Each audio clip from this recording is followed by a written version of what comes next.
Secundaria tercer grado. Español. Escribo mi historia.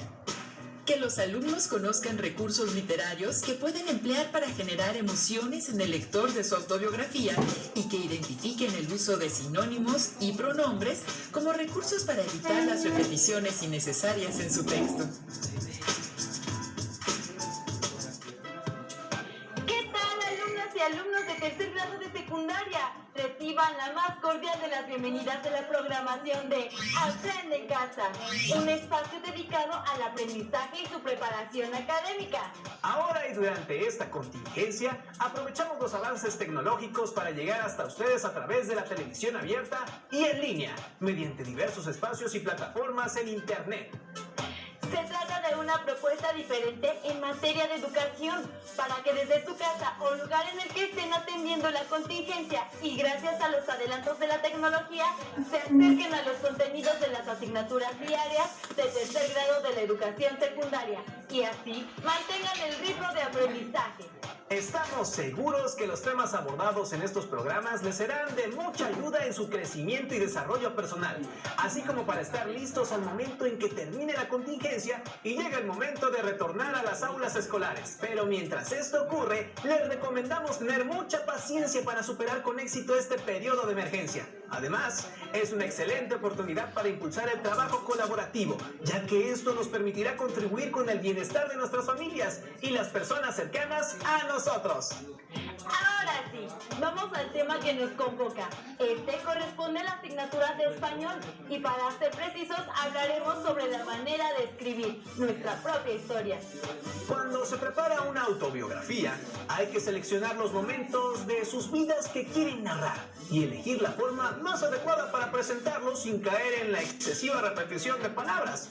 También requieren de ciertas herramientas para que capturen la atención del lector objetivo, entre ellas la sustitución léxica y pronominal, lo que quiere decir, para fines de esta sesión, el uso adecuado de sinónimos y pronombres. Reflexionen lo siguiente. ¿Qué emociones experimentan cuando cuentan un pasaje importante de sus vidas? ¿Cómo pueden transmitir esas emociones al lector? ¿Qué pueden hacer para que sus autobiografías sean atractivas? Son algunas de las preguntas que deben plantearse y responder antes de iniciar la elaboración de una autobiografía. En el siguiente video denominado Recursos para escribir mi historia, encontrarán elementos a considerar para el momento de escribir este trabajo. Y mientras lo miran, les recomendamos pensar cómo pueden narrar su propia historia. Hola, ¿cómo están? En este programa continuaremos con un recorrido por las autobiografías. Nuevamente nos acompañan Magda, Alberto, Fernando, Amparo y el profesor Lepe. Chicos, hoy ustedes van a escribir un fragmento de su autobiografía asesorados por el profesor Lepe. ¿Cómo ven? ¿Están listos? Sí. Sí. Platíquenos sobre el acontecimiento personal que eligieron para escribir un fragmento de su vida. ¿Quién empieza? Yo. Yo cuando estaba chiquita, acompañaba yo a mi mamá al mercado. Y en lo que ella compraba el pollo, ella me dejó un momento sola. Y en eso cuando mi mamá vi que se distrajo en el pollo, yo me eché a correr, pero me fui a hacer los juegos. Entonces mi mamá cuando volteó ella, ya no me vio, entonces ella empezó a gritar, y dice, mi hija, y empezó a gritar por todo el mercado y todo. Y a ella se le ocurrió que me ayudara a los juegos, y ya ella me buscó a los juegos, y ella estaba ahí en los columpios, y ya empezó a regañar. Muy bien. También yo cuando fui a una fiesta que fue en salón donde había juegos, cuando me avisaron que iban a romper la piñata del festejado, me bajé rápido de los juegos, pero pues iba descalza. Y cuando fue mi turno de pegarle a la piñata, me resbaló, pero caigo, me golpeé con me pegué en la cabeza. Y aparte de eso, pues como se rompió la piñata, se me aventaron todos los niños, pues atrapaba los dulces, se me aventaron todos los niños. Muy bien. Y pues empecé a llorar. Claro. Yo tengo una cuando fui al parque, estaba chiquito, pero a mí me gustaba jugar mucho fútbol con los más grandes. Y entonces me puse a jugar con ellos. Pero ellos me pusieron de portero. En el momento que me puse de portero, ellos tiran, y yo por parar el balón me aviento, pero al momento de pararlo se me rompe la muñeca. Y entonces hice un pancho y me tuvieron que llevar al doctor a que me pusieran yeso. Perfecto.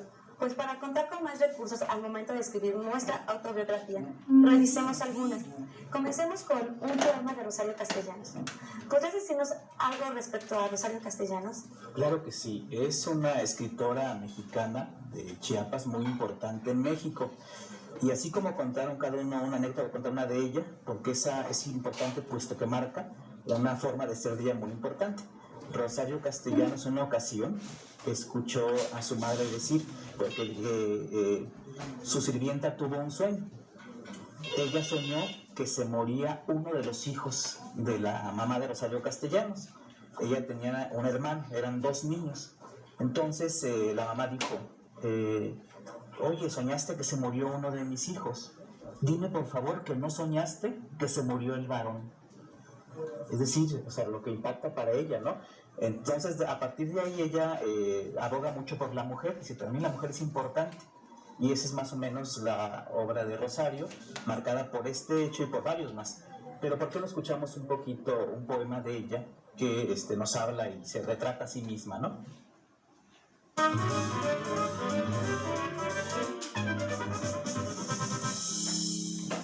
Autorretrato. Así pues, luzco mi trofeo y repito, yo soy una señora. Gorda o flaca según las posiciones de los astros y los ciclos glandulares y otros fenómenos que no comprendo. Rubia si elijo una peluca rubia, o morena según la alternativa. En realidad mi pelo encanece. Soy más o menos fea. Eso depende mucho de la mano que aplique el maquillaje. Sufro más bien por hábito, por herencia, por no diferenciarme más de mis congéneres que por causas concretas. Sería feliz si yo supiera cómo. Es decir, si me hubieran enseñado los gestos, los parlamentos, las decoraciones. En cambio me enseñaron a llorar. Pero el llanto es en mí un mecanismo descompuesto. Y no lloro en la cámara mortuoria, ni en la ocasión sublime, ni frente a la catástrofe. Lloro cuando se quema el arroz, o cuando pierdo el último recibo del impuesto predial. ¿Cómo podemos analizar el texto que acabamos de escuchar? Yo creo que lo primero que debe hacerse es revisar qué sensaciones o emociones transmite el texto. Pero pues parece que preguntar a los chicos a ver qué sintieron o recuerdan o sensación o emoción cuando leyeron el texto de Rosario Castellanos. Pues a mí me dio nostalgia de cuando dice que se le quema el arroz y llora, o que llora por cosas insignificantes. Claro. ¿Y a ti? A mí me dio tristeza porque ella dice en su texto que no le enseñaron a ser feliz, que le enseñaron a hacer a llorar. Claro. A mí indiferencia porque dice que gorda o flaca según la... O sea que no le importaba cómo era ella. Ya. Y a mí burla porque según ella se burlaba de la mujer, ¿no? Ya. Si un escritor nos hace sentir ciertas emociones con las palabras, los recursos que utiliza al momento de escribir su texto.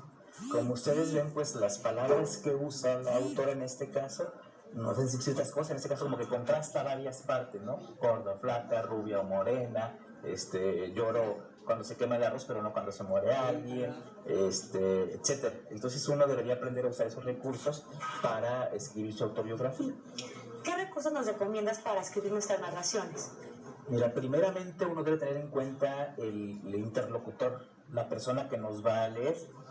Y en este caso, por ejemplo, Rosario Castellanos, ella imagina que se dirige a un reportero, como si fuera una entrevista, y ella le contesta al reportero unas preguntas imaginarias.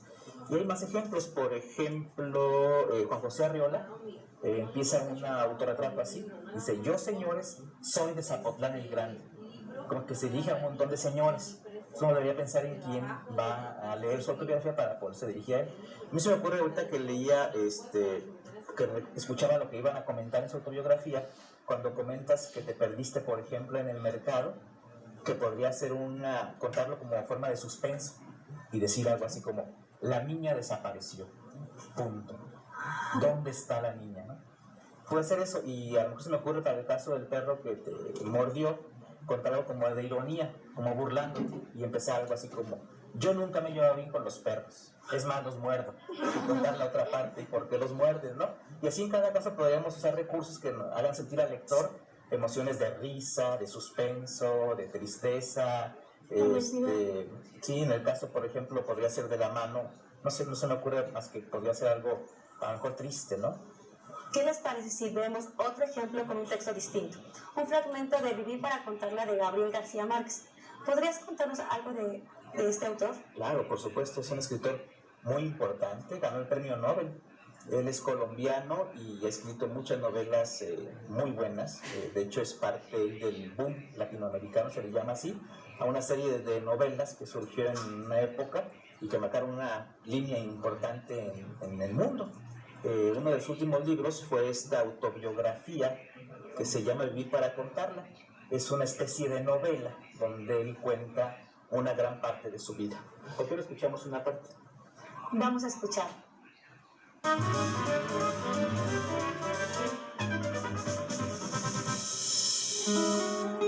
Vivir para contarla. Lo había visto por primera vez a mis 5 o 6 años. Una mañana en que me colé en el traspatio de su casa con otros compañeros de escuela para robar los mangos enormes de sus árboles. De pronto se abrió la puerta del excusado de tablas construido en un rincón del patio y salió él amarrándose los calzones del lienzo. Lo vi como una aparición del otro mundo, con un camisón blanco de hospital, pálido y óseo, y aquellos ojos amarillos como de perro del infierno que me miraron para siempre. Se fijó en los mangos que yo acababa de arrancar del árbol y me tendió la mano. «Dámelos», me ordenó, y agregó mirándome de cuerpo entero con un gran menosprecio. «Raterito de patio». Tiré los mangos a sus pies y escapé despavorido. Profesor, ¿qué nos puedes decir del fragmento que acabamos de escuchar? Igual propondría que primero analicemos lo que nos hace sentir el texto y pues aquí tenemos la opinión más valiosa, ¿no? ¿Qué piensan del texto? ¿Qué sintieron? ¿Qué emoción les dio? Pues yo sentí algo chistoso, ¿no? Porque especialmente en algún pedazo del fragmento, algo chistoso, ¿no? Que cuando sale según en calzones y todo eso. Ya. A mí me dio como que humillación, o sea, humillación de decir raterito del patio. ¿Sentiste que había humillación? Humillación en el texto, al decir eso. No, pues yo sentí suspenso cuando según apareció el perro con los ojos amarillos que parecía diablo. A mí me dio un poco de miedo cuando dice la frase que él lo vio como una aparición del otro mundo, ¿no? Eso les iba a preguntar, ¿qué frase les recordaba o les causaba la sensación? Efectivamente, cuando el autor compara al señor dueño de los mangos dice como un fantasma de otro mundo, eso nos trata de hacer sentir el autor como miedo, porque dice, bueno, lo compara con un fantasma y no lo es. La forma en que el autor usa el diminutivo, no quiere decir ratero, dice raterito, pero de patio, ¿no? Como humillación, tú no eres nadie, eres un raterito pero de un patio. Muy bien, pues esos son los como recursos que utiliza el autor. Ahora sí, ya que identificamos los recursos, pueden escribir sus textos.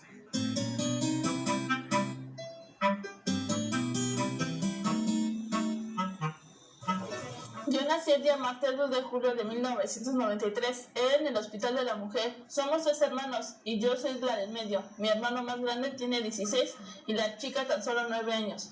Mi mamá se llama Claudia y mi papá Santiago. Mi mamá se dedica a trabajar y así también mi papá. Son comerciantes. Vivimos en el Distrito Federal, en una colonia ubicada en la delegación Venustiano Carranza. Empecé a caminar al año y mis primeras palabras fueron mamá y papá. Y mi hermano mayor me cuidaba, y no con mucho cuidado, pues salía a jugar mientras mis papás trabajaban. ¿Alguna recomendación, profesor? Bueno, yo creo que, para empezar, todos los que escriban un texto deben tener en cuenta que hay que hacer varios intentos para que nos salga mucho mejor, es decir, no hay que conformarnos con lo primero que vamos a escribir. Y entonces hay que darle vueltas, muchas vueltas, acomodos, reacomodos al texto que hemos escrito. A mí se me ocurre que para tu texto, Magda, una cosa que podría servir es que nos alteraras el tiempo de la narración. En lugar de contar desde que naciste, contar al revés, desde una época más reciente de tu vida o más grande, e ir hacia atrás, como si fuese una cámara contando al revés. De hecho, García Márquez, esta autobiografía la comienza contando una cosa que le pasó de adulto. cuando acompañó a su madre a vender la casa y empieza a recordar hacia atrás todo lo que le pasó. Yo creo que eso podría servirte para darle otro giro a tu autobiografía, que la gente que te lea se emocione y le encuentre como pues, más suspenso a la historia que estás contando. Ok, gracias. ¿Alguna última sugerencia? Ante todo, quiero que el texto hay que probarlo. Uno va a escribir una versión, luego la transformas, la vas a leer y preguntas a la gente qué les parece, qué opinan. Es hasta que la gente vaya sintiendo que es una autobiografía original, que no parta así como de lo de siempre, que siempre se puede, sino algo que cause una sensación diferente, ¿no? Muchas gracias, profesor. Nada. Hemos conocido cómo usar varios recursos literarios para provocar en las personas que leen diferentes emociones. Ojalá que este programa les resulte de utilidad. Hasta pronto. Luego de ver este material, seguramente ya tienen algunas ideas a considerar para sus escritos.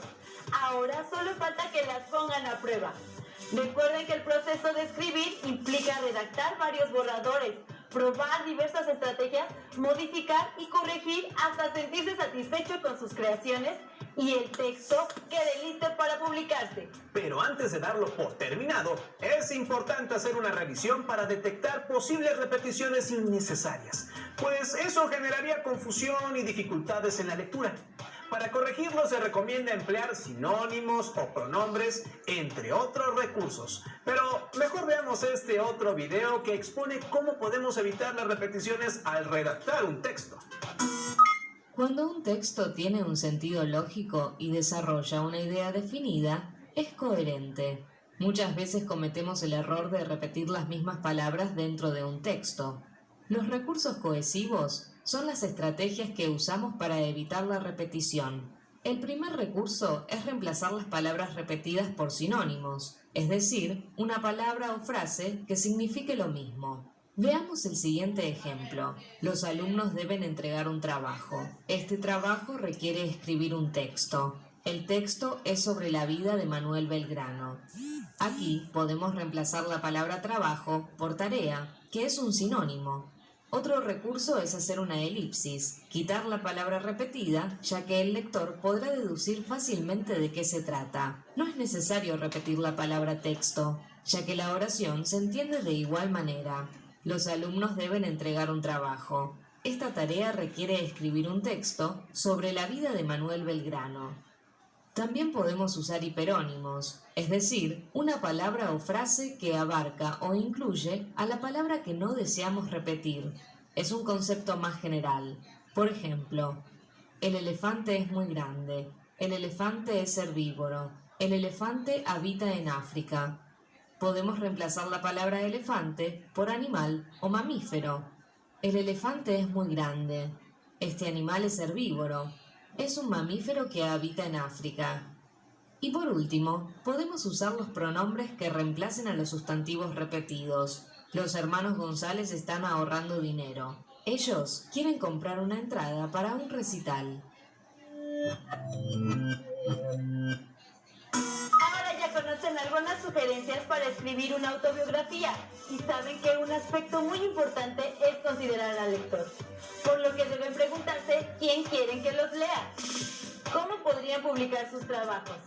Pero primero, contacten con aquellas emociones y sensaciones que les generan sus historias de vida y elijan los recursos que les ayuden a transmitirlas de la mejor manera. Y como saben, es importante revisar sus textos e identificar si pueden sustituir palabras para evitar repetirlas. ¿Se acuerdan qué recursos pueden emplear para evitar repeticiones? ¿Qué tipo de pronombres recuerdan? ¿Podrían dar ejemplos de sustitución léxica? Y por último, tengan en mente que la escritura de un texto requiere de un proceso largo de borrar y reescribir. ¿Qué proceso seguirían para escribir sus autobiografías? Les invito a que escriban un primer borrador, breve o extenso, de un fragmento de sus autobiografías, aplicando las estrategias que vieron en este programa y que puedan guardar en sus carpetas de experiencias. También anoten todas las respuestas a las preguntas que les hicimos. Comenten el borrador y sus respuestas con sus familias para que posteriormente puedan mostrar sus trabajos a sus docentes e incluso a sus compañeras y compañeros del salón de clase y así recibir opiniones para enriquecer el escrito final. Por esta ocasión hemos llegado al final, pero pronto tendremos una nueva cita en Aprende en Casa, donde podrán avanzar en el aprendizaje y asimilación de los temas que componen el plan de estudios del grado en el que se encuentran. Esta aventura se ha terminado momentáneamente, pero pronto estaremos de regreso. ¡Hasta pronto! Les invito a que escriban un primer borrador, breve o extenso, de un fragmento de sus autobiografías, aplicando las estrategias que vieron en este programa.